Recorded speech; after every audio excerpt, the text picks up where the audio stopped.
आयोजित किया गया है। देश की आजादी को 77 साल हो गए और 77 साल की आजादी में इस देश में जानवरों की गिनती हुई, कुत्तों की भी गिनती हुई, और जो अपने को ताली बजाते हैं जो लोग, उनकी एक जमात है। ताली बजाने वालों की एक जमात है। तो ताली बजाने वाले जो जमात के लोग हैं उनकी भी गिनती हुई है, मतलब हिजड़ों की भी गिनती हुई है, मगर पिछड़ों की गिनती नहीं हुई। इसलिए जब हम लोग पिछड़े का कार्यक्रम करते हैं तो जितने वक्ता आते हैं उतने परसेंट बताते हैं। अब समस्या है, कोई 52 बताता है, कोई 54 बताता है, कोई 60 बताता है, कोई 62 बताता है, कोई 64 बताता है, कोई 65 बताता है, क्योंकि आजाद भारत में गिनती ही नहीं हुई। अगर गिनती होती तो सबको इस बात का पता चलता कि एक्चुअल में हम कितने परसेंट हैं।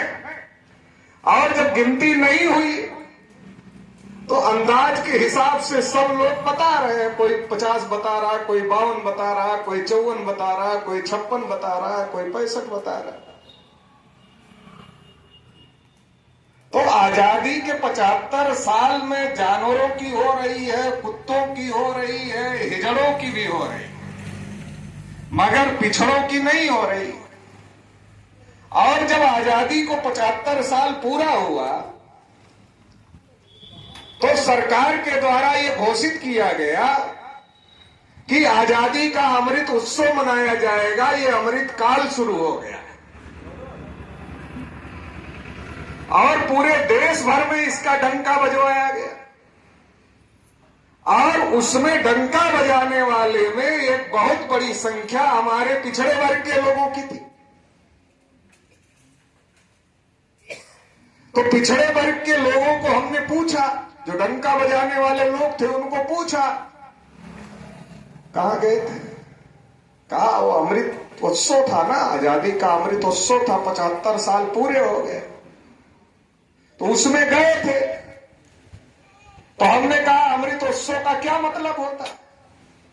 कहा ये तो नहीं पता, क्या मतलब होता ये नहीं पता, मगर गए थे। तो हमने कहा कि आजादी के 75 साल में कोई अमृत निकला होगा आजादी से। आजादी के 75 साल पूरे हो गए तो उससे कुछ अमृत निकला होगा, और अमृत निकला तो उसका उत्सव मनाया जा रहा है। अब जिनको अमृत मिला वो लोग उत्सव मनाए तो बात समझ में आती है, और जिनको अमृत नहीं मिला,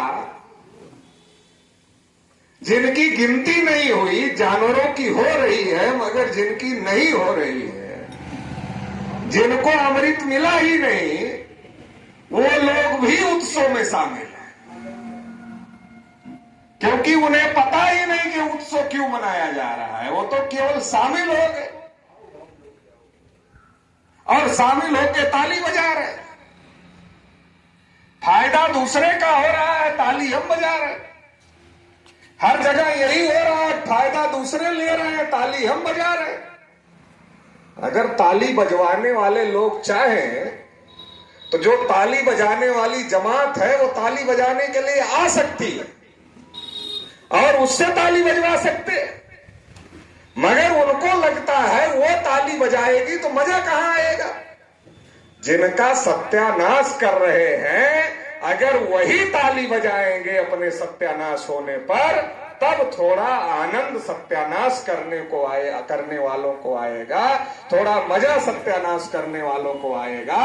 इसलिए वो हमारा खत्म भी करते हैं और हम ही से ताली भी बजवाते, दोनों काम एक साथ करते। और ऐसा करने में वो क्यों सफल हो जाते हैं?